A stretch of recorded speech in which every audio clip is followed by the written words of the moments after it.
Here's something that you should know before you go unintentionally.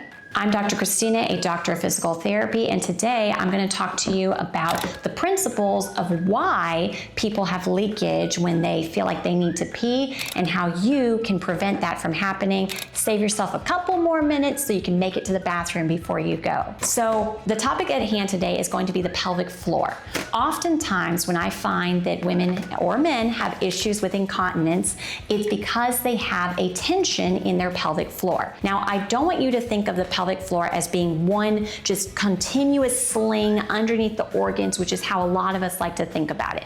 Yes, you're correct, that does make up part of your pelvic floor, but the other parts of your pelvic floor are made up of your entire trunk and how it puts pressure on your internal trunk organs, including your bladder. So if, for example, we used a balloon as a visualization, a relaxed, healthy pelvic floor should have a nice sling to it underneath, and whenever you breathe in and take a deep breath in, or you cough or you sneeze, you are meant to expand your diaphragm down, and if you don't have a tight pelvic floor that's holding it up, the diaphragm going down should cause the pelvic floor to expand further down as well.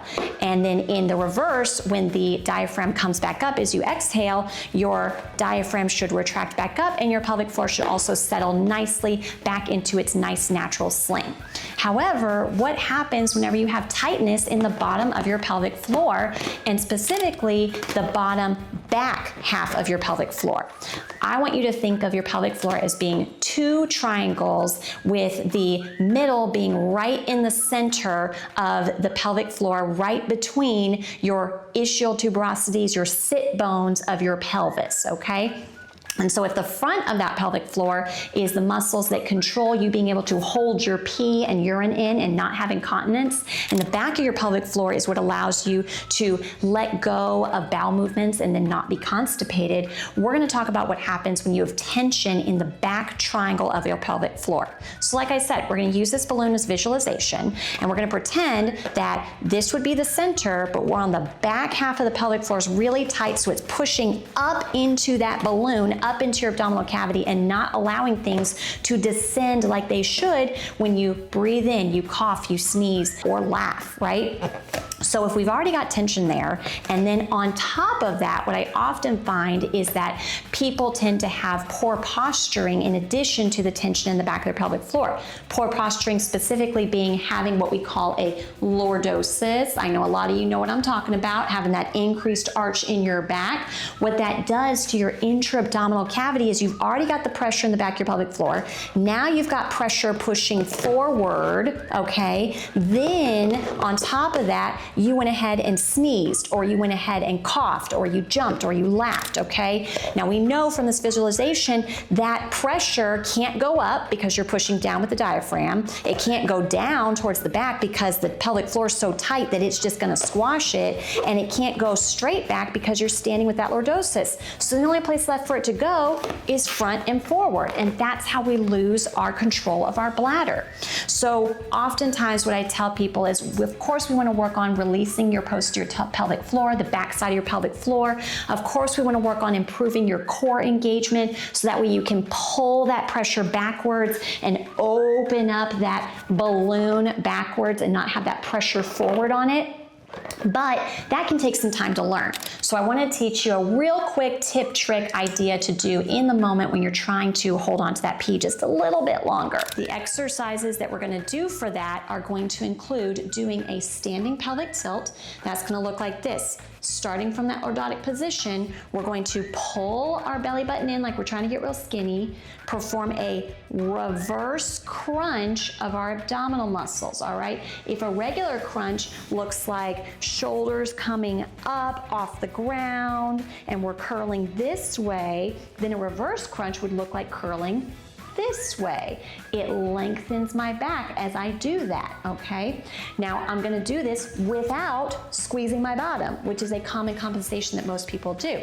So we're bringing that in, lengthening the back, taking the pressure off of the back of that trunk and abdominal region, And then we're gonna relax the glutes by squeezing in just a little bit and widening those glutes, okay? From the back, what that would look like is pulling the belly button in, lengthening the back, and then widening the glutes so that we're not pressing forward on that pelvic floor, okay? If you can't figure out how to do this on your own, please reach out to a physical therapist, neuromuscular expert, and we'd be happy to show you how you can do this. Like I said, posturing has a huge part to do with it. If you are standing with a lordosis, okay, then what we want to do first and foremost is get your lower abdominals engaged so we can stretch out your back again and put less pressure here. We're gonna pull in your belly button like you're trying to get real skinny, but that didn't fix this lordosis problem. What will fix it is getting your lower abdominals to engage and do a reverse crunch, pulling your pubic bone up towards your belly button while also relaxing your sit bones down, okay? So your pelvis is rotating this way as you pull your belly button in, engage your core. That's allowing your bottom and everything else to move backwards and take pressure off the back side of your abdomen of that balloon, okay? So we're gonna engage the core, lengthen back here. Then we're going to intentionally think about letting our bottom go. Like I said, if you've got tension in your posterior pelvic floor, that's also contributing to why you lose control of the front triangle of your pelvic floor and you have that leakage, that incontinence. So as I'm standing here, I've got my belly button pulled in, I've got my back lengthened, and then I'm gonna imagine almost pulling my adduct, my thighs in towards each other a little bit, which should widen my glutes, okay? I'm thinking about taking my glutes and widening them, making them wider this way instead of just backwards or forwards, okay? With the combination of pulling the pressure in and releasing the glutes, now when you have that cough, that sneeze, that laugh, you're gonna be landing more nicely on top of the pelvic floor rather than landing on the forward part, which is weak and not able to sustain that pressure, all right? If you try to make these changes, you try to do a pelvic tilt in standing and you're not really getting it, or you try to turn off your glutes in standing and you're not really understanding how, please go see a neuromuscular expert, a physical therapist, especially one who specializes in helping those with pelvic floor issues. We'd love to be able to take you through the steps that it takes to understand how to do your lowermost abdominal engagement without cheating with your glutes. That's a very common compensation to happen. People think that in order to pull in, I have to squeeze, and that's just contributing to you losing control of your pelvic floor. So let's learn how to engage our core while relaxing our glutes. And if we can't figure that out, then we need to reach out for help from someone who knows how to help us, a physical therapist, a neuromuscular expert, all right? Please comment below. Let me know if this tip helped you at all to hold your bladder in just a little bit longer so you could make it to the bathroom without any accidents. Please let me know if you need additional help and would like me to send you some ideas of exercises to do at home with instructions.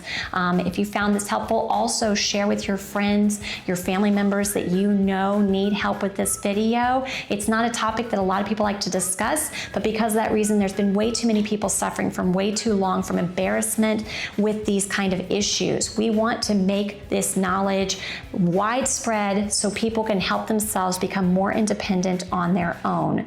Like I always say, please like, follow, subscribe, and share so we can keep making this content and sharing helpful tips with you and everybody else that gets access to this video.